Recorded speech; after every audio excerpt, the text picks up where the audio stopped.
Okay, I'm going to show you some of my rare tarot decks. We'll start with what I am realizing lately is probably my favorite. I can hardly believe I'm coming to having a favorite tarot deck. This is the Soprafino. This is actually, the one we're looking at here is the Meneghello reproduction of Ferdinando Gutenberg's tarot in Milan in 1840 and Della Rocca in 1835 in Serravalle, Sicily, Italy. This version, my God, is it beautiful. The wax seal you see here is typical of Meneghello tarot decks. Let's take a look at the inside. I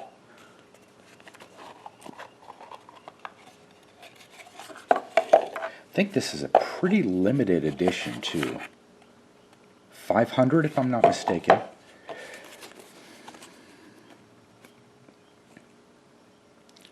The colors are awesome.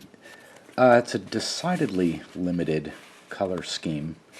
It's a highlight, as you can see, on red, green, blue, and yellow.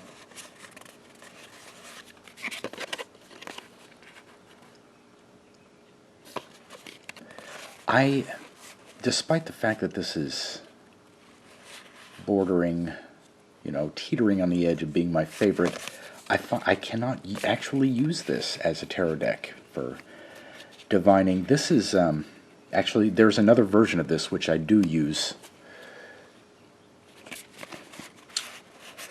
Let me show you. That's a nice justice. Let me show you the star card.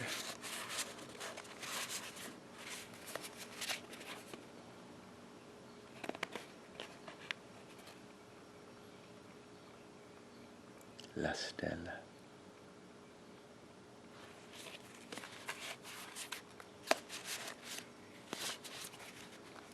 Simple pips, which I'm coming to prefer.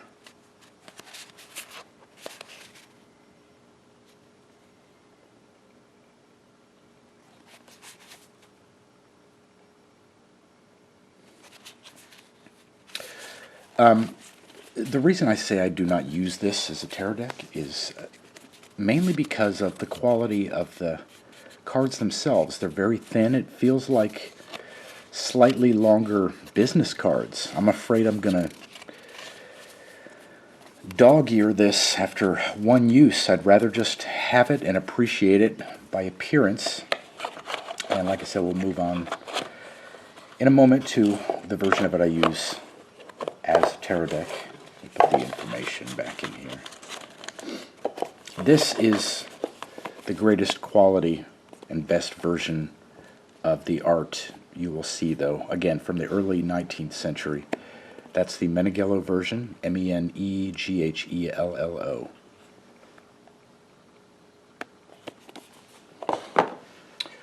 Another variation of that within a decade, also early 19th century, is the Tarocchino Lombardo. And this is a 1981 reproduction.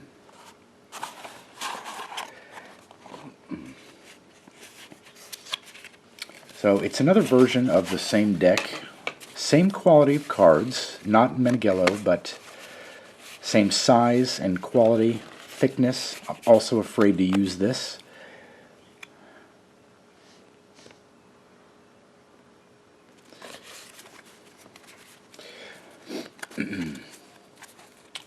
The main difference here seems to be merely a slight blur in the imagery. I probably can't quite make that out too much, seeing it on camera.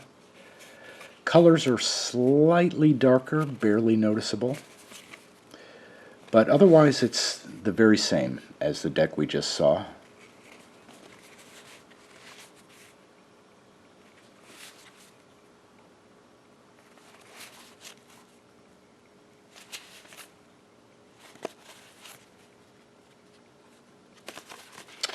And I will show you now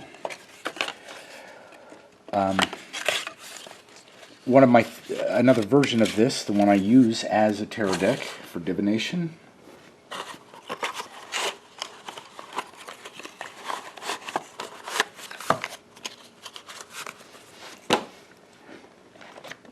And that is what is called the Ancient Italian Tarot.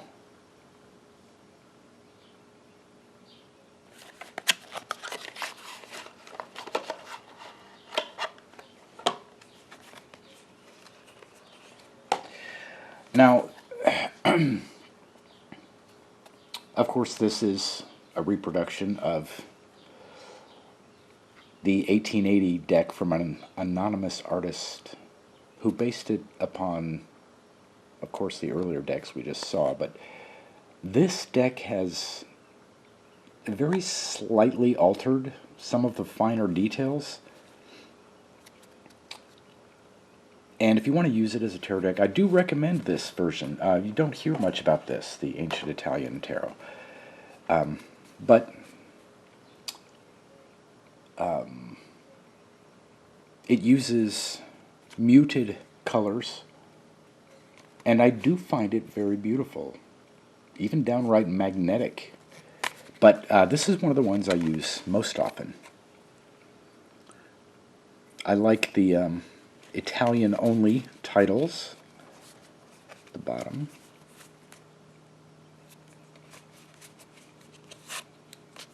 So you can see that. Let me find that star card again.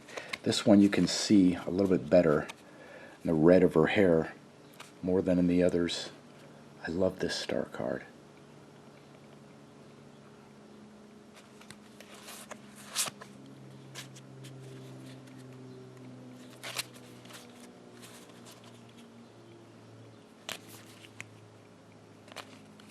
Again, simple pips and quartz.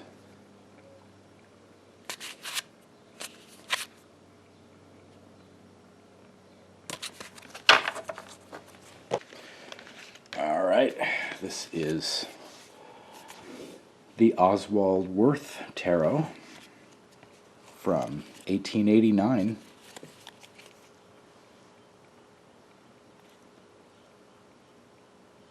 Getting to be pretty rare and ever more expensive.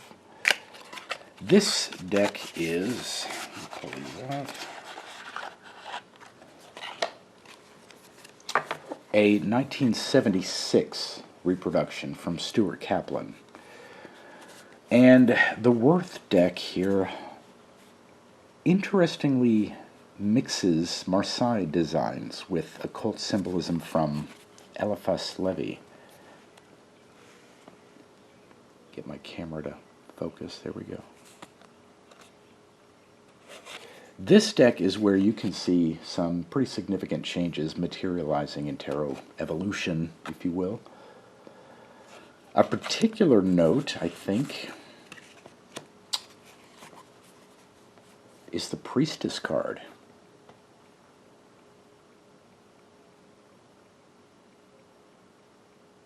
Although she's still called here La Papessa, I mean, look at her. Let me see if you can get her face in there. Look at her. The feeling of cross-cultural mystery teachings of no, well, single tradition all begins to show here in this deck, in this card, with the pillars behind, and the moon over her head, the yin-yang upon her Torah, or the book, the chessboard floor, and even the subtle depiction. Can you make that out? Look at her throne. Look closely at her throne she's sitting on.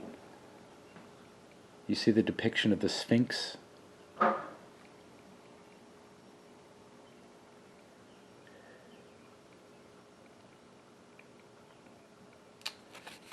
This, oh, let's get to, this has one of my favorite Hanged Man cards.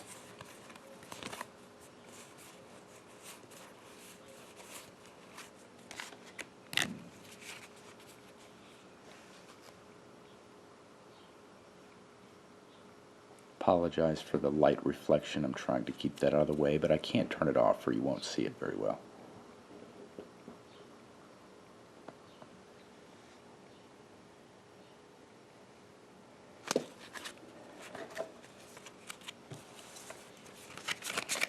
Let's see, the minors.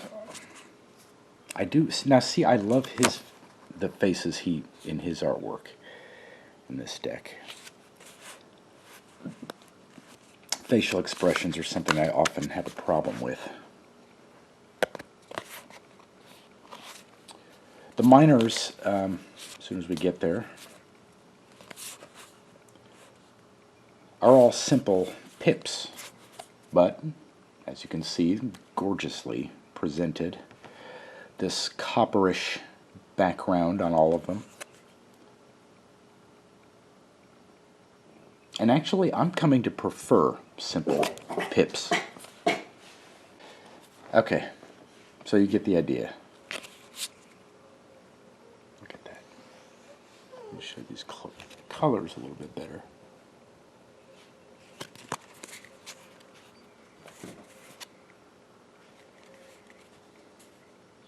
Ace of Chalices. I like that one.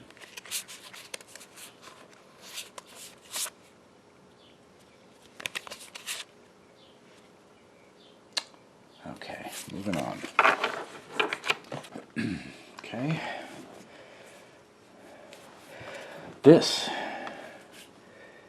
also among my favorites for use. Not just one for appreciating its art alone for fear of ruining the weak cards. This is one of my favorites to use. The Eclectic Tarot. This is a, let's see, from the year 1938.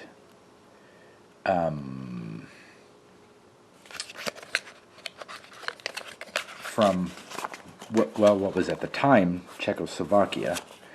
And I am getting ever more drawn toward Czech designs. Czech anything, actually. Art, paganism, history, you name it. Music from the 60s. Let's see. The artist is Petr Lesenice, who studied with Oswald Wirth. Yes, that's right. That's why I wanted to show this deck.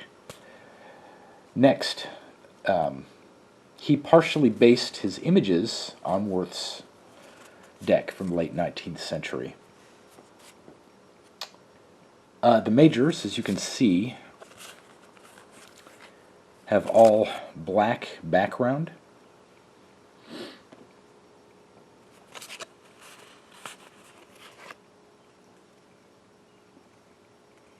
I love that the card backs have one of Tarot's anagrams, Rota.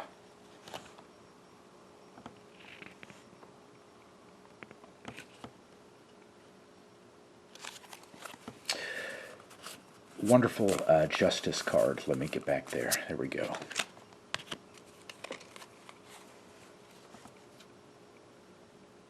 Justice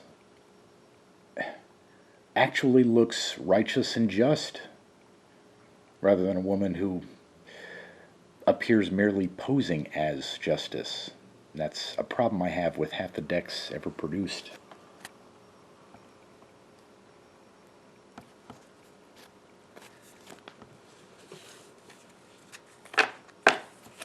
See, the Devil card is actually among my favorites in this deck. Look at that. The man and woman therein appear as if in some ego standoff, some ego-caused standoff with each other.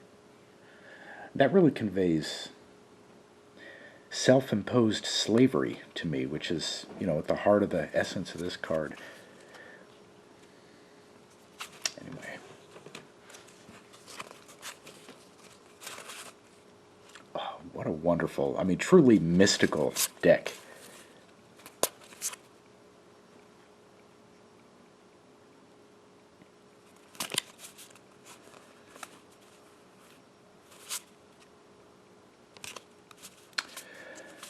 Where's the Queen of Wands? There she is. Queen of Wands. Well, she's just kind of hot.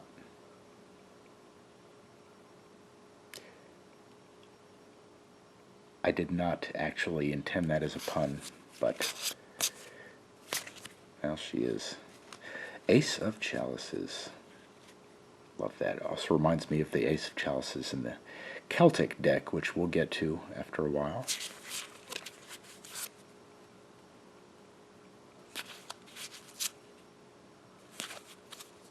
Okay, you get the feel for this one.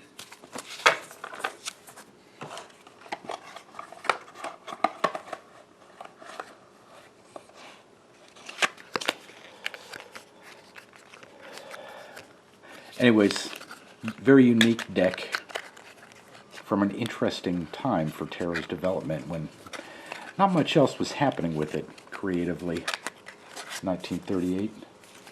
All the images, by the way, were used in the artist's book, Keys to Initiation, which I am having a tough time finding, either by his true name or his oft-used French variation, Pierre de Lesenic.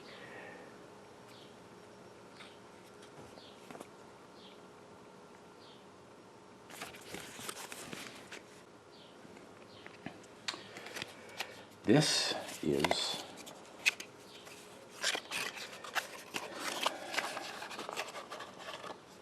wow, what a lucky find this was at a fair price. Jacque VII from 1650. Now, I have never been much of a fan of the Marseilles deck or any of its variations, except this. I love this deck. I love it, I love it, I love it. I can't even reasonably explain why this one stands out. Just kind of has an inexplicable charm.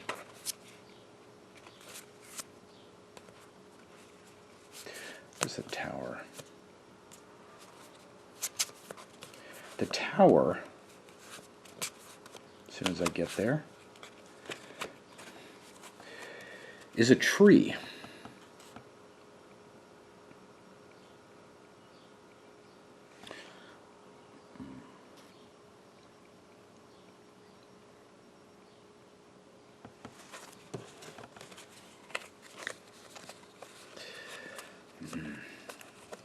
I like this too.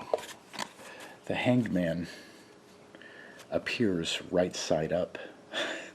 It's as if we are hanging with him.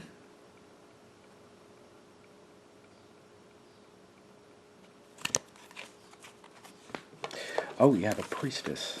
Get back to her.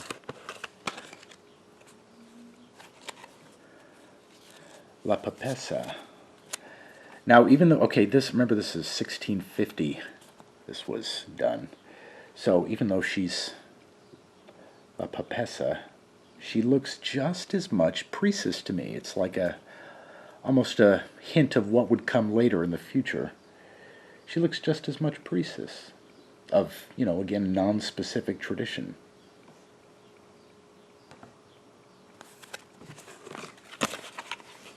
I even enjoy the lack of titles on the cards. They're numbered, but the titles are not there. Hermit looks like George Lucas. Probably shouldn't have said that. It's going to stay in your mind. Very interesting, very unusual devil card.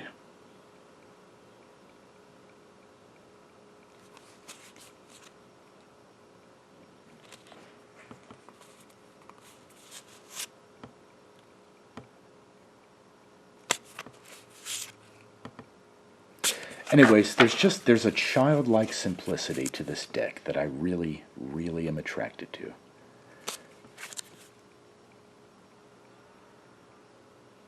Forget what company I ordered this from, but it was brand new, and it sent it to me with a fridge magnet version of the Sun card.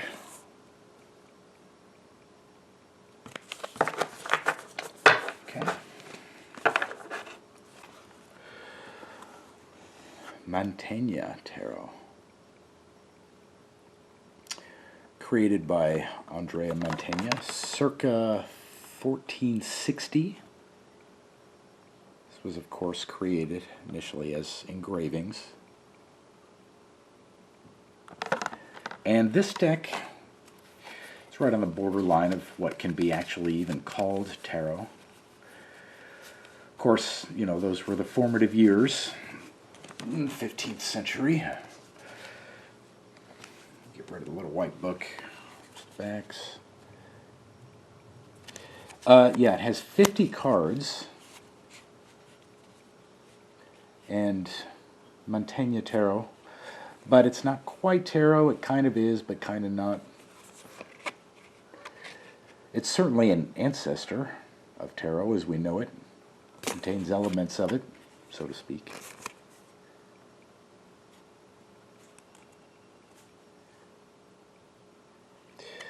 The way the Visconti tarots have a gold foil background, this has silver, which I hope is coming through in the camera here. Beautiful, beautiful, beautiful deck. You can consider this whole deck to be major arcana, or trumps, or triumphi, as it was then known. These were sort of like flashcards, you know, very much educational tools.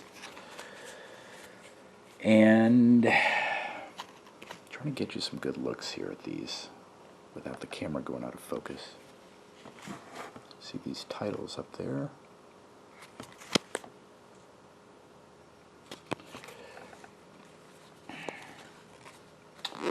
These are divided into 5 classes. You have human conditions, Apollo and the Muses, the arts and sciences, the geniuses and virtues, and the planets and celestial spheres. It really is very intriguing if you read about how this is set up as a game, unique game.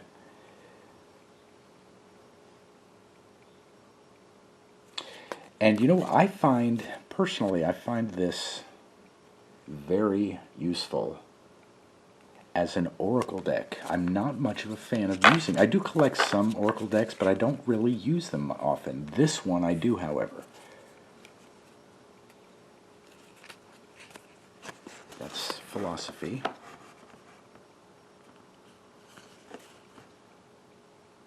Or call her by a name, Philosophia.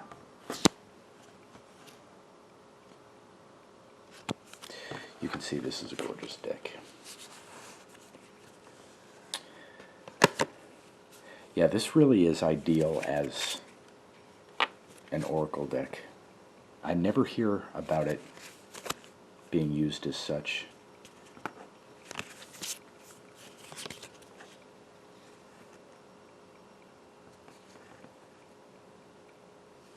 You can see you gotta flip.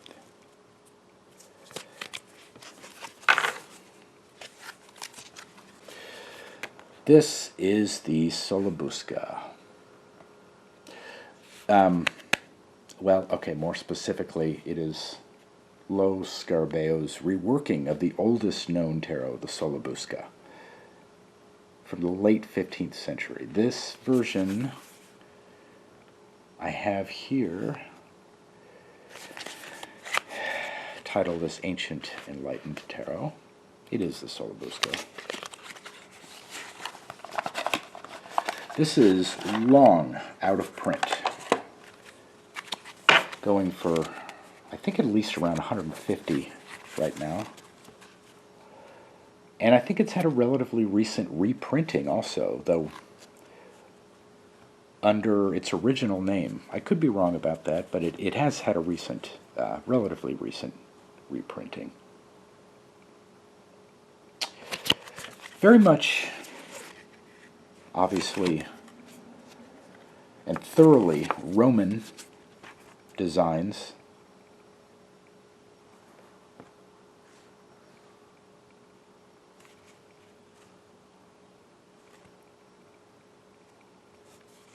And not much, as you can see, femininity to be found here. It's all about masculine heroism. Wonderful artwork, though. Definitely a necessity for collectors.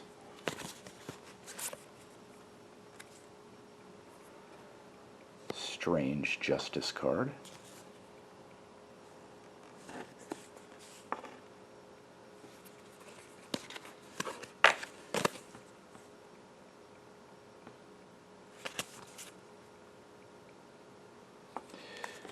Interesting star card. Look up at the top of his staff.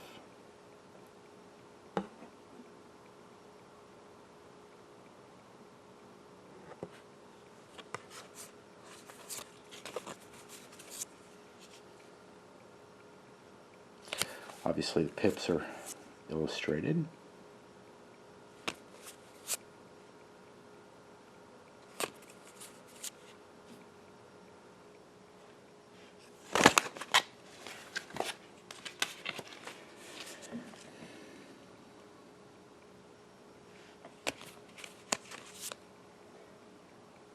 Now that one is just beautiful. In fact, I don't know that I've ever specified a most beautiful Four of Swords card before, but that could be it.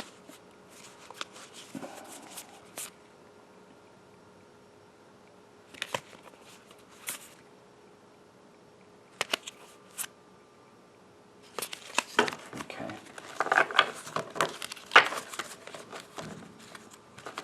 All right. This, wow. That's probably the most effective thing I could say about it. Wow. This is a real treasure here. You see the big box. From before even the Sola Busca. This is a German deck from somewhere around 1430 by artist Conrad Witz. Comes with a giant book there, known as the Ambrus Court Hunting deck. When a lot of these decks were going from the royal hunting themes into tarot, ever so slowly but surely, as we know it today. Nice sized history book about it here. Huge cards. This is really just for much more for collectors than tarot users because, well, you'll find out about that in a second. This, like the, I don't know if you've ever seen it before, but like the Flemish hunting deck, which I am on the hunt for now, was an immediate predecessor to the emergence of Renaissance Tarot.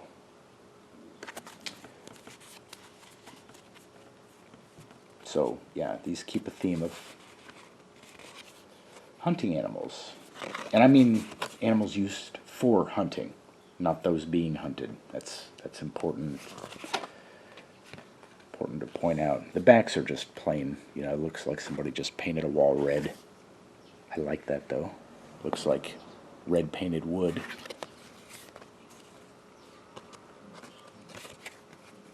So, there's, of course, lots of falcons and dogs and horses.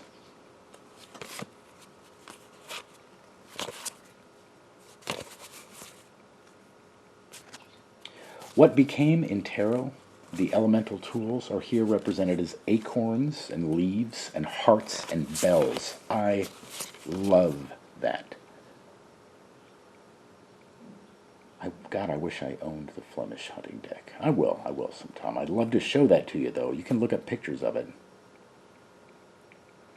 But there are a total of 56 cards, which were made from watercolors over charcoal sketches.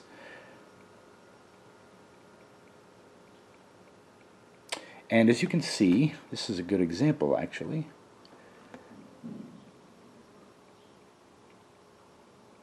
they were unfinished. And these modern reproductions maintain that. It usually involves the hands and faces, too. Sometimes the whole body of the animal.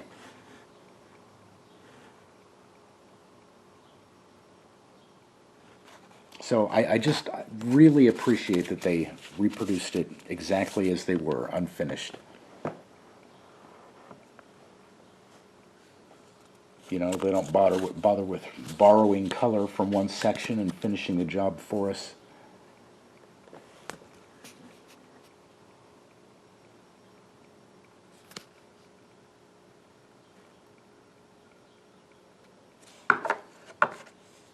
So, what we see here is how this particular deck was seen almost 600 years ago.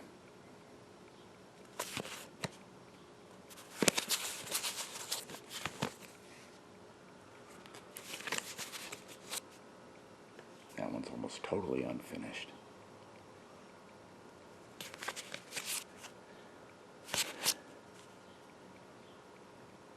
I like the obscurity of that. Anyway, all that adds to its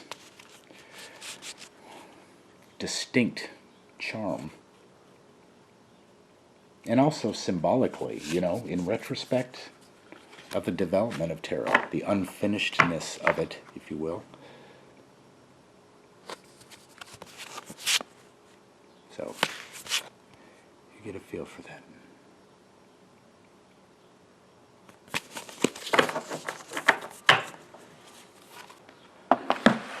Look at one of my Piatnik decks here. This is the Deva Tarot, Austrian deck from 1986.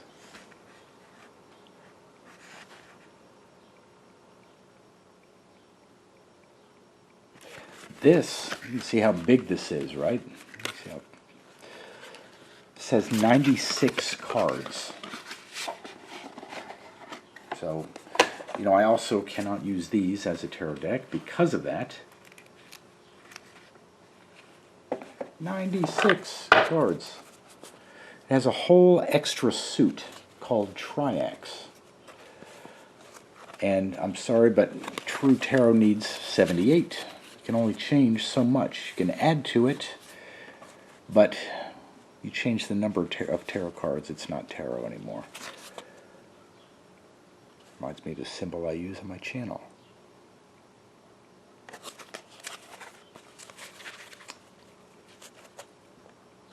So from 1986, but almost looks like 70s artwork. I do love this deck for its aesthetic value, as it were. I can't use this for divination, because that extra suit just makes it not really tarot. Really, even more so because of the thickness of the cards. I mean, you know, good luck shuffling these. You can't really see how the thickness of each one, though. Still, enough of a unique oddity that I am happy to have found it in near mint condition, except for the box, as is usually the case with antique decks.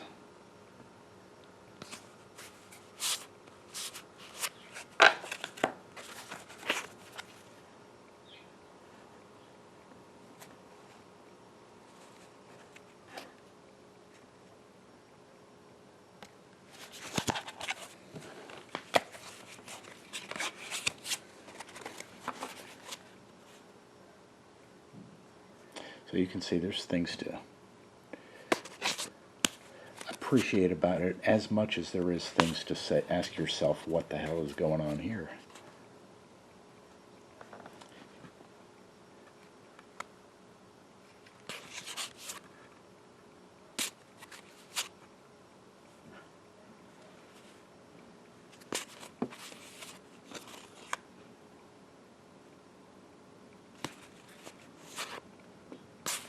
As you can see, there's just a lot to check out in this one.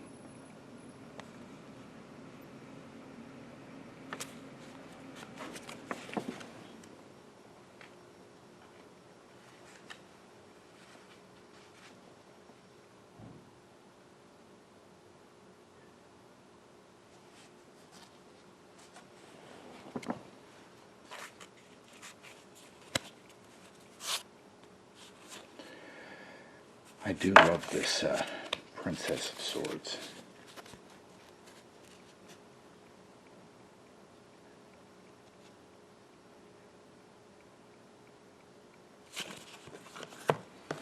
Okay.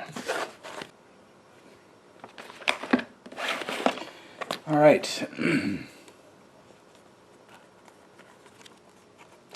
This, if I can get the box off, this is Tarot of the Holy Light from designer Christine Payne-Towler, who you should research her if you have not read her yet. She has some wonderful written works out there about tarot. Now this deck can seem, at first, to be overly stuffed with complicated symbolism, but it's really not if you are a syncretic, occult thinker.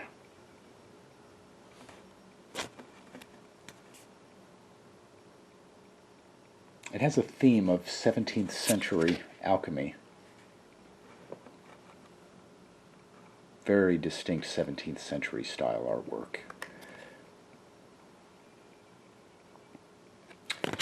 And the colors, as you can see, are so rich you can almost taste them.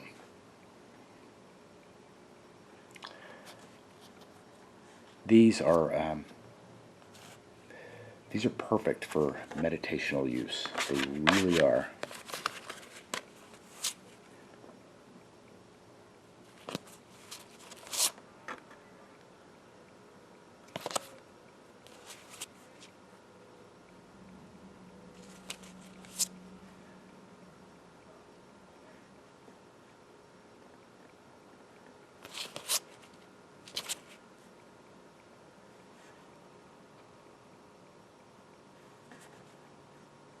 Give you an idea of the type of information it includes at the bottom here.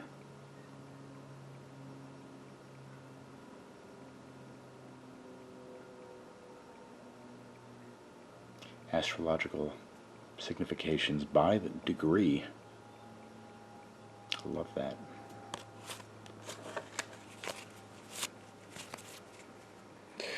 And yeah, here in the, once we're on to the minors, the supposed complexity starts to increase.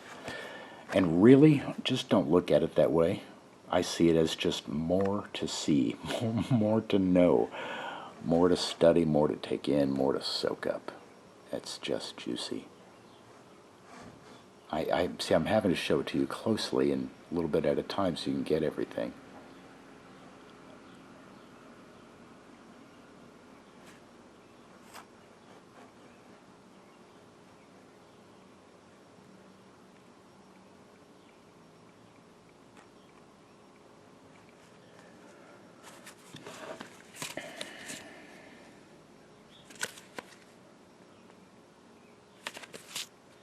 You see what I mean about those rich colors? Incredible, huh? Okay.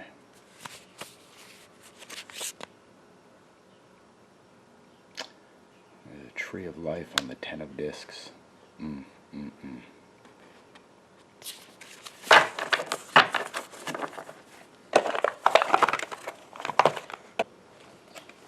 Mentioned these earlier, the Visconti tarots. I'm saying tarots plural because that's exactly how this version is titled. And remember the silver foiled background of the Mantegna? The same thing here with gold. I do hope you can see that in the reflection. It's really nice. In fact, I actually, just like in most situations, prefer the silver to the gold. This is the Lo Scarabeo variation of the earliest decks, the Visconti's Forza Tarot from around 1450. Titles are on the side there. Il Mago.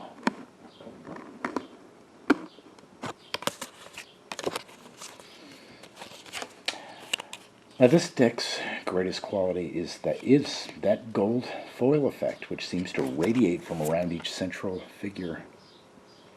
It really, it does a lot.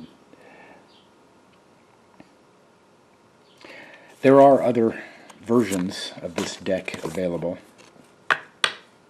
some of which I prefer, none of which I have yet, or I'd be sharing them with you, but I will one day. Probably as soon as I get them. This is one I like to pull out every once in a while and just look at, you know.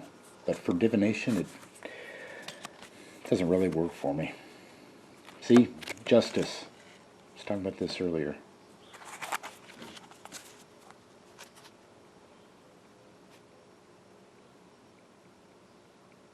Justice card does just what I stated in the Lesenikov portion, whereas in that one she was powerful and awesome. Here she's utterly bored, looking like, look at her, can you see her face? She's like, yeah, when will this portrait be finished? My arms are getting tired. Stuff to do.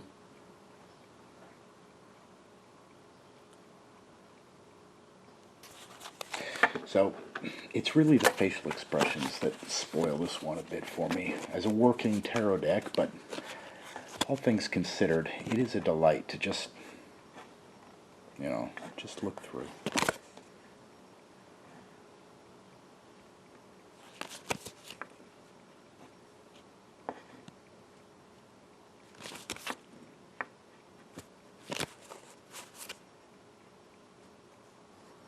I want you to see that the silver and gold play off of each other in these minors. You look at them up close.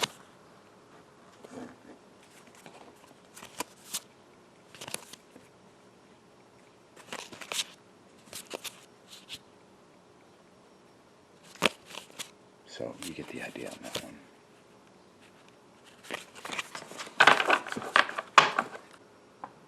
Okay, coming up on another one of my favorites here. I could probably very easily narrow down a top 5 favorite decks, all of which would in fact be in this rare tarot video I'm making now. This, I better show you the cover art first. Alchemical Tarot by Robert M. Place. This is the second edition called Alchemical Tarot Renewed.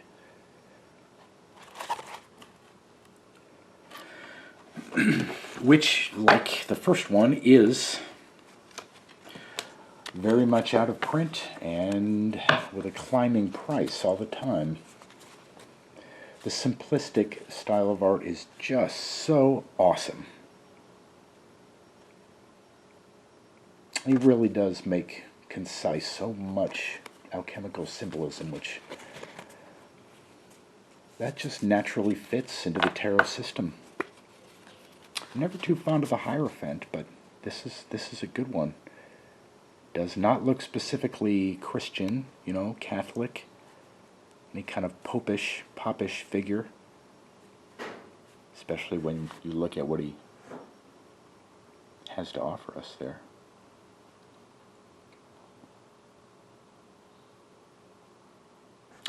Now, Robert M. Place is actually responsible in this deck for giving me, let me get there, what I had long been hoping for. The perfect and most ideal Priestess card. That is my favorite High Priestess card. Amazing, beautiful, perfect simplicity. Perfect expression of gateway to the mysteries. The goddess as her own priestess.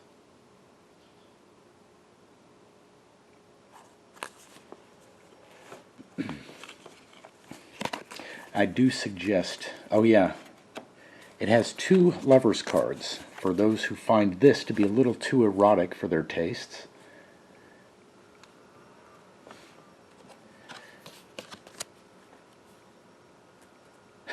There you go.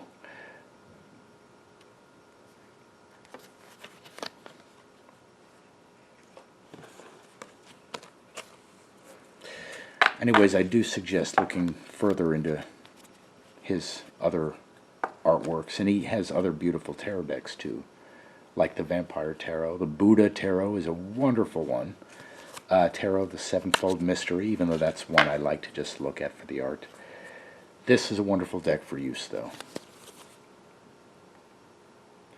The color scheme of red, white, and black being the most prevalent.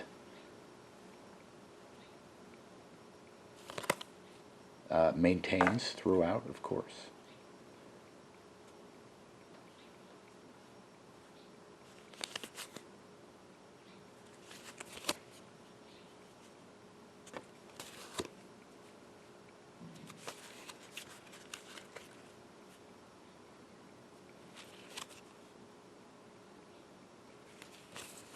It's that Ace of Discs. It was wonderful, wonderful, wonderful.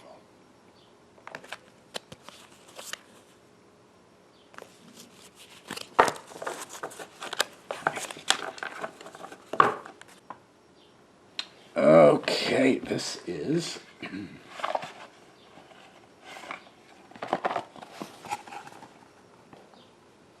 Igoro Tarot, a Russian deck by artist Alexander Igorov in 1992.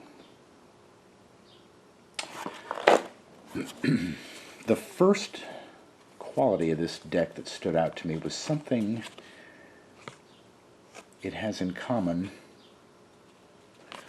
with the Coleman Smith deck. I am much more attracted to the minors than the majors.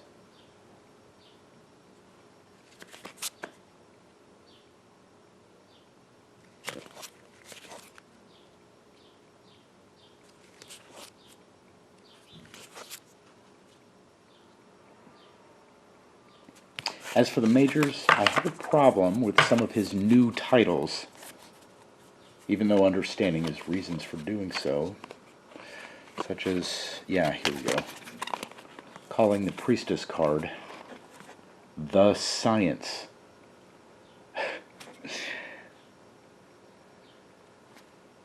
He left Isis's headdress up there.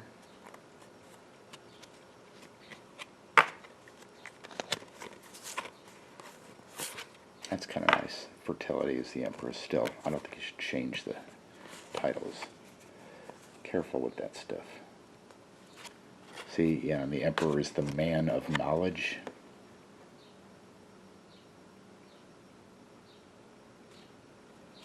That's not broad in the right kind of way if you're going to be broad in your titling. Now, I should say, though, oops, don't drop them, D. I do appreciate his retitling in others.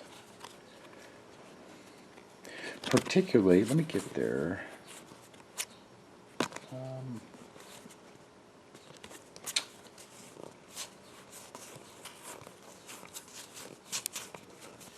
Yeah, where judgment becomes rebirth.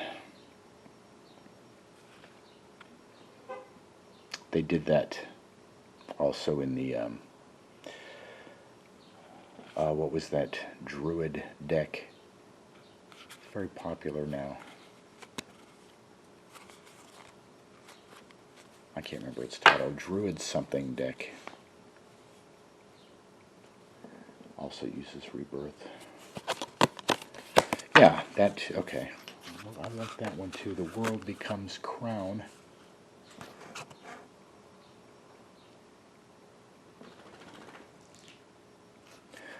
All in all, it is a lovely deck, which obviously looks every bit as Russian as it is. You probably would have guessed that, wouldn't you, had I not said anything? Like the dice balloons. Okay.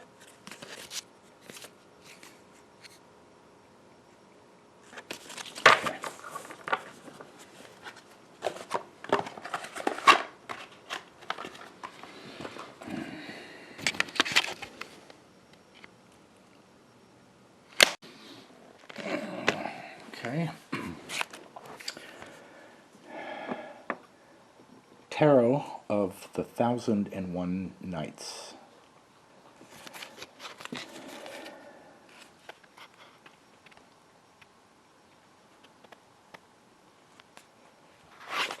This is from a fairly new artist for Lo Scarabeo, named Leon Carré. And this really is gorgeous artwork.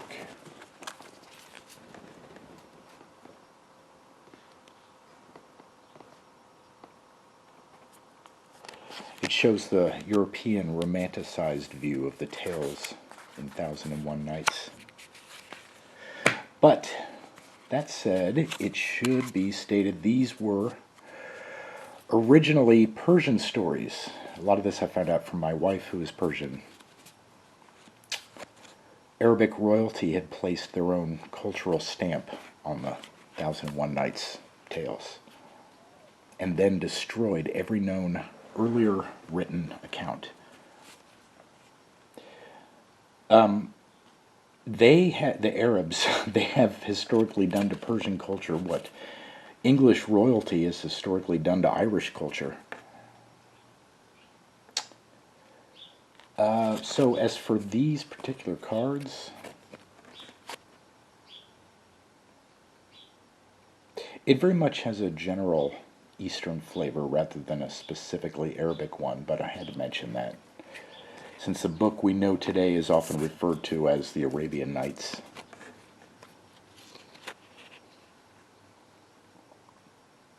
I'm still not quite sure if this would cut it for me as a working tarot deck, but I recommend it for at least the artwork and the largely well-chosen scenes to represent each card.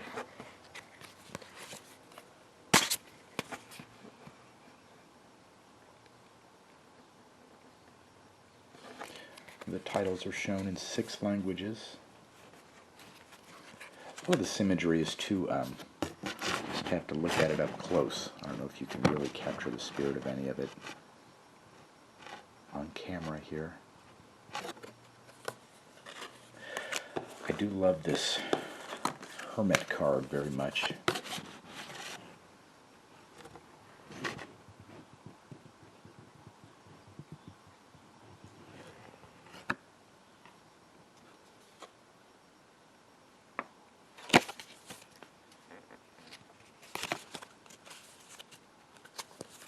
Trying to find one of the lighter cards you can see a little bit better.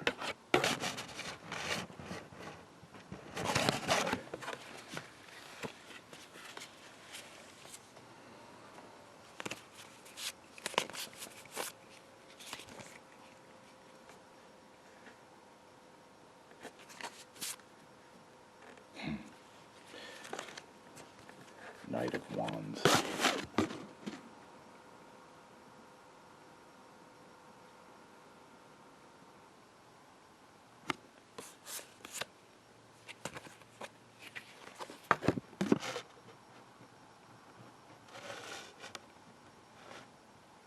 Two of Swords.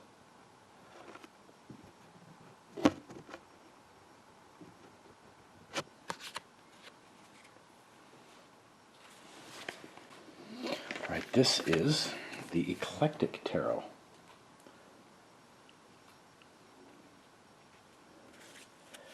From Joseph Machinka. I think this is Piotnik. Yes, Piotnik being from artist Joseph Machinka.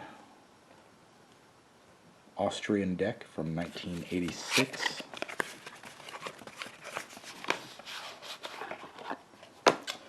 Mixed feelings about this one.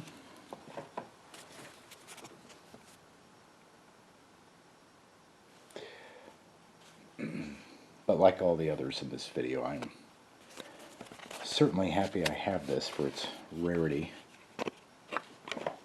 and novelty.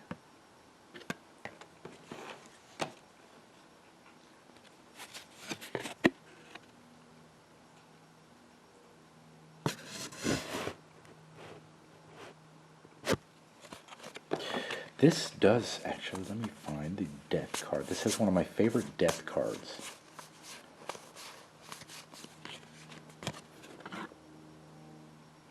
Amazing.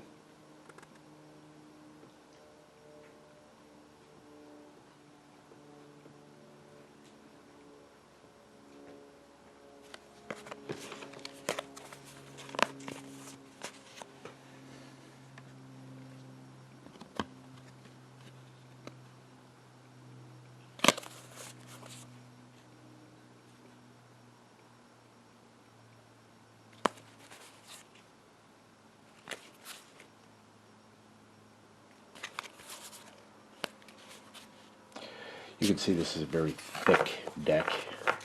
No extra suits or anything like the David Tarot, but the cards are so thick that makes it a pretty rough job for shuffling.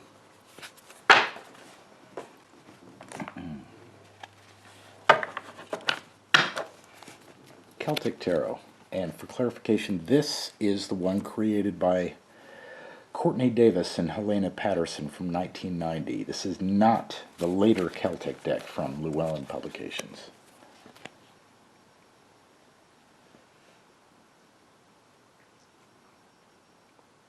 I had mixed feelings about this too when I first got it, but I have come to love this deck the same way I came to love Pink Floyd's entire body of work throughout my teens. I mean that.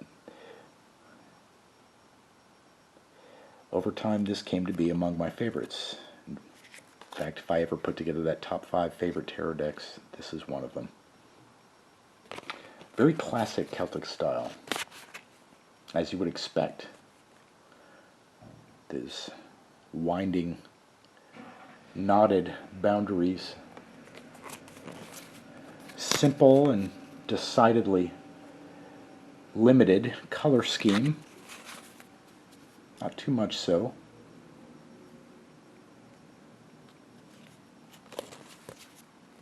I love the this deck's strength card. Her show of strength is like a dance, like a performance. Wheel of Fortune is a great one too. Yeah.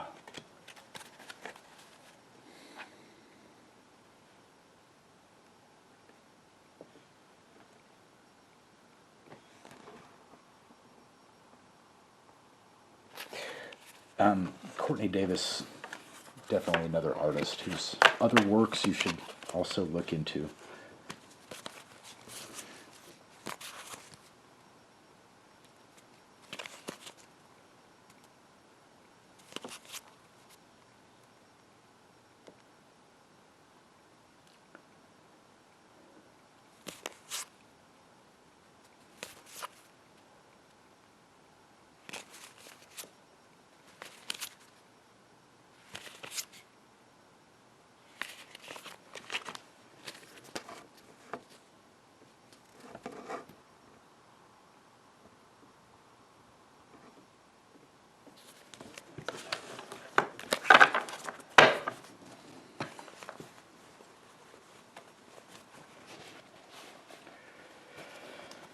Okay, this is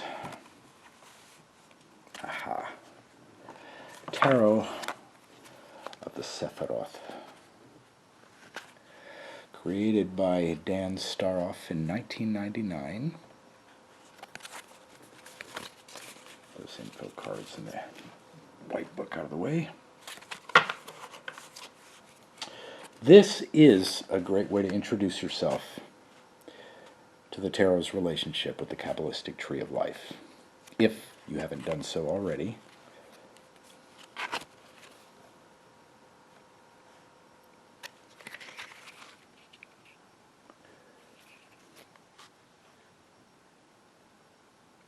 I appreciate the varying cultural elements that went into this, but it's yet another bringing mixed feelings.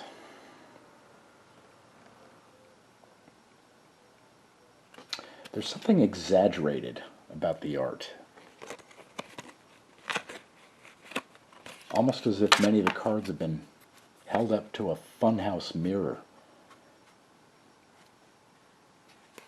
You see that more in the, oh God, I don't remember the specific examples. Some of the support cards.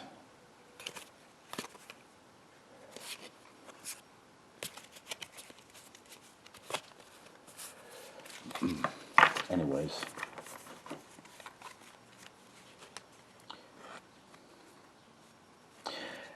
At the same time, this is a fascinating deck. Let me go back to the... Yeah, there he is, the Hierophant. This Babylonian-themed Hierophant is just fantastic.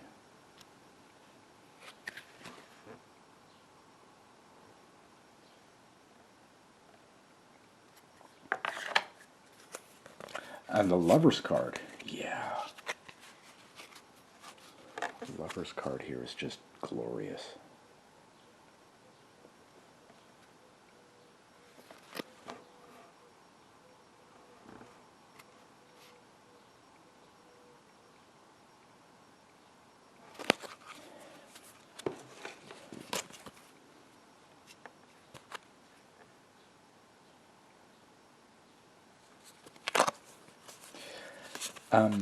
Temperance. Yeah. Did you notice it's a distinctly Etruscan style in this card, in her face? Love that.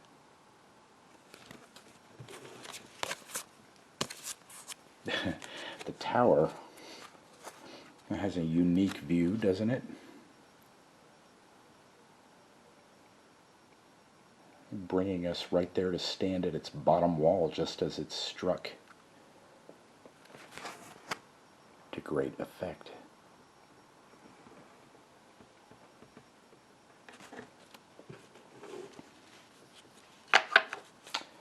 The pips are interesting too.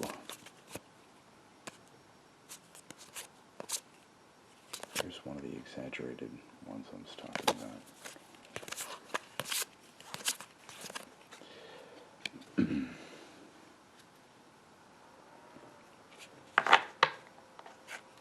Generally, it's those wide, disproportionately fattened features on some of these that throw me off a bit.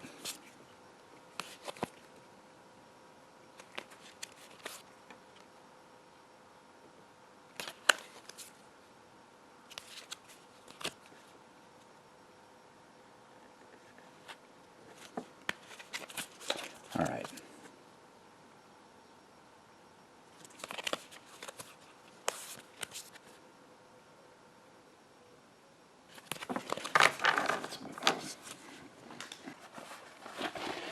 The now, dare I say, legendary Hoi Polloi Tarot, directly lifted from the Coleman Smith deck.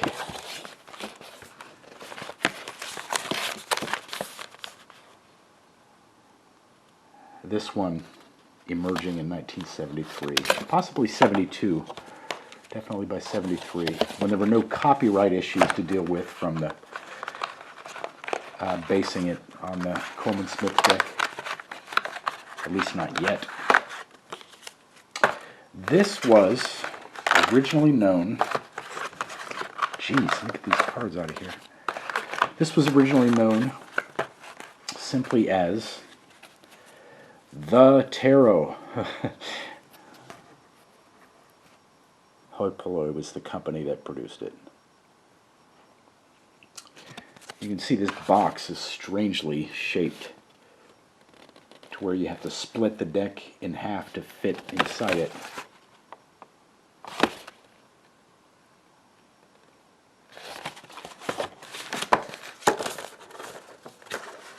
Nice little scrollish, papyrus feeling instruction booklet here.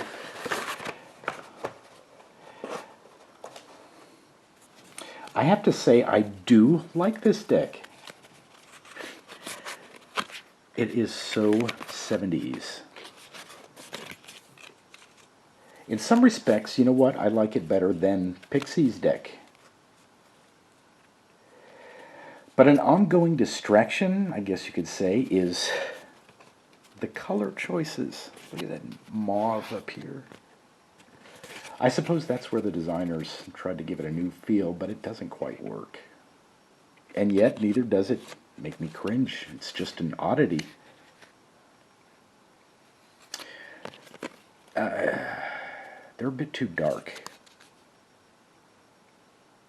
I swear the lighting in here is just fine. I have not changed it since I've been showing you these other decks.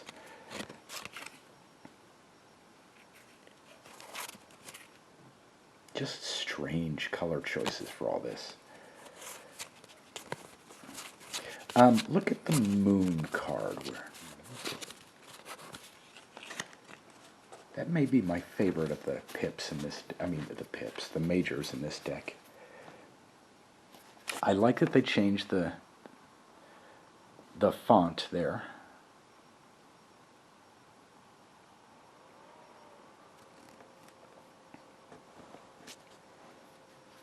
Okay, yeah, about the darkness though, you see what I mean?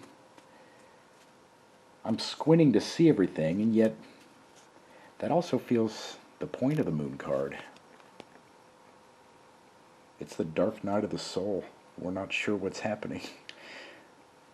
I love that on the central path, let me get this cleared up there.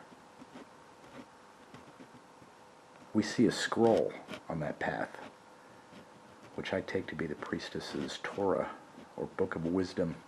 It's right there for us to find and use if only we can get to it and even know what's been left there for us to use.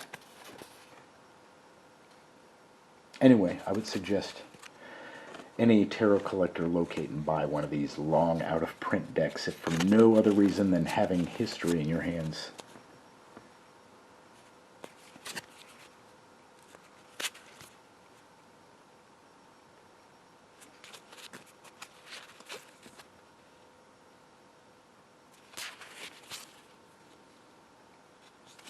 Okay, let's move on.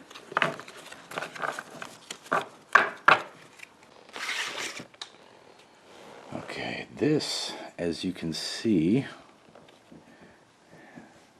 is Cyrillic lettering. Recognize the imagery? This is a Russian version of the Coleman Smith deck.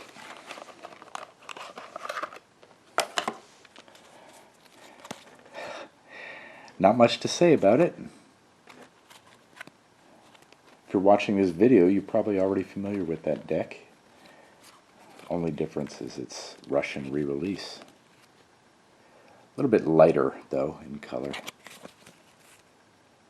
No way I could pass this up. So the colors have changed somewhat. Mostly, generally, lightning on all of it. But, yeah, what can I say? Had to have this. Anyways.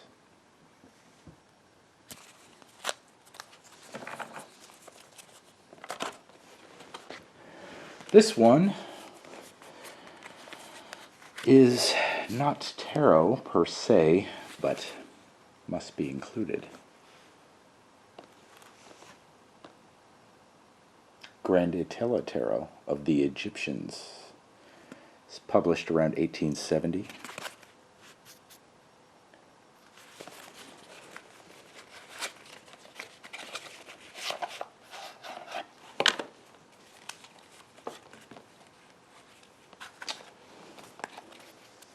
I won't go into the history of this deck, but I would encourage you to look into it because, you know, as many questions as it raises, it's a fun and interesting ride.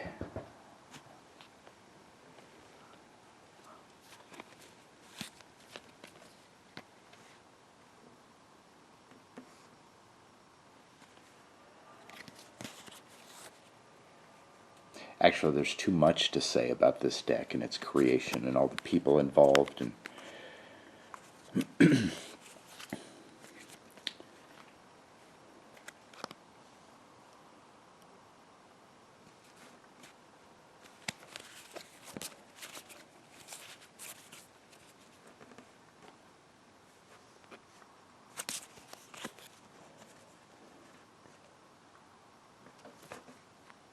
I could go, can make a documentary, actually, feature length about the creation of this deck. Maybe not about the deck, just the deck alone, but the man himself, Etela, spelled backwards. That's, let's see, probably it for actual tarot, but while we're going here, I'm going to show you, have some cartomancy, some oracles, and foreign playing card decks. These two I don't need to show you. They're relatively easy to find and popular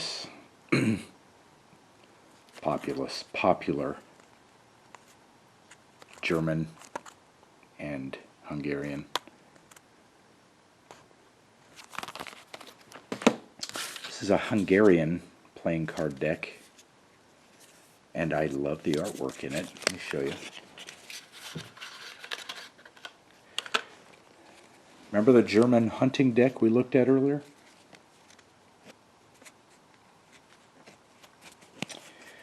Well, there's the leaves, you see, left over from that.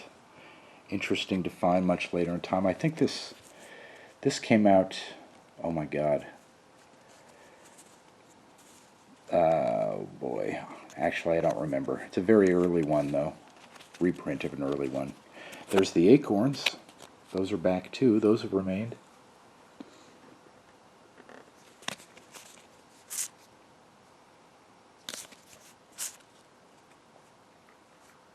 You see the tree in there? I like that a lot of that natural stuff has remained.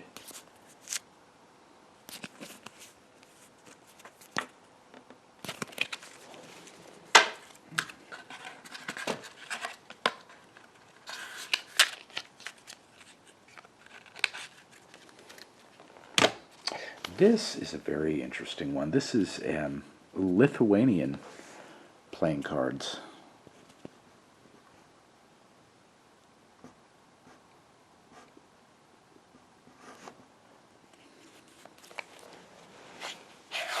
And from 1938. It's not a reproduction. This deck right here is from 1938.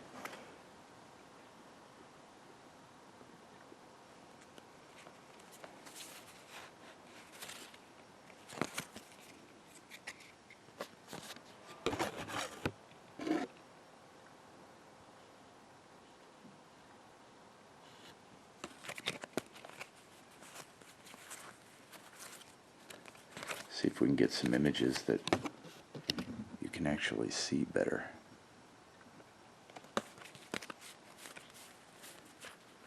Yeah, there we go.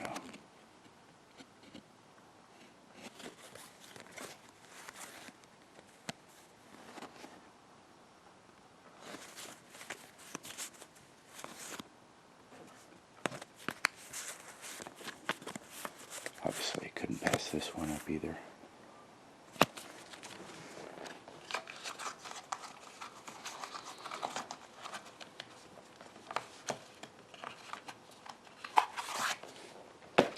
This, I don't remember. If someone recognizes that lettering, let me know. I know it looks similar to the Cyrillic of the Russian alphabet, but I think this belonged to, was it Latvian? It's something Eastern European, I believe, from one of the smaller nations surrounding the, near the Russian border. Do not remember which, but I love the colors and I love the look of it.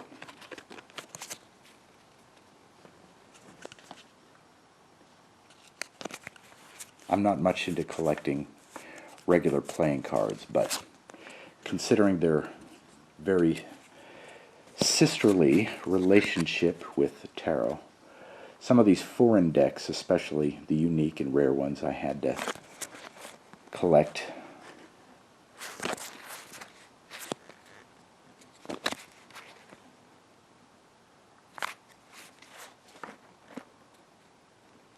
There's our fool, Jacque whatever you want to call them.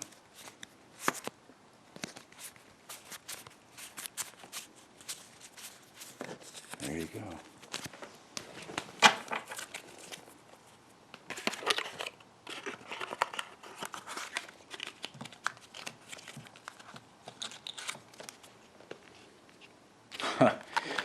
This is Turkish military playing card deck.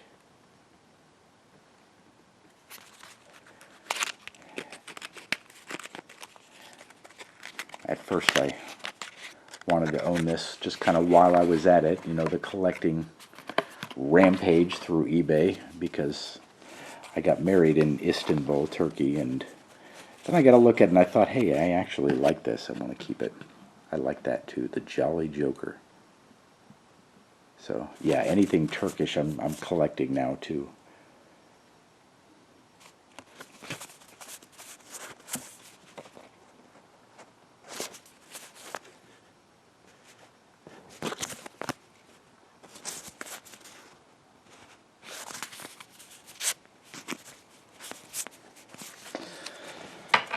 Wow, that's about it.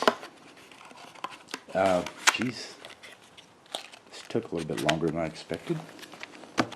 Thanks for joining me. Those are, I believe, all of my rare tarot decks.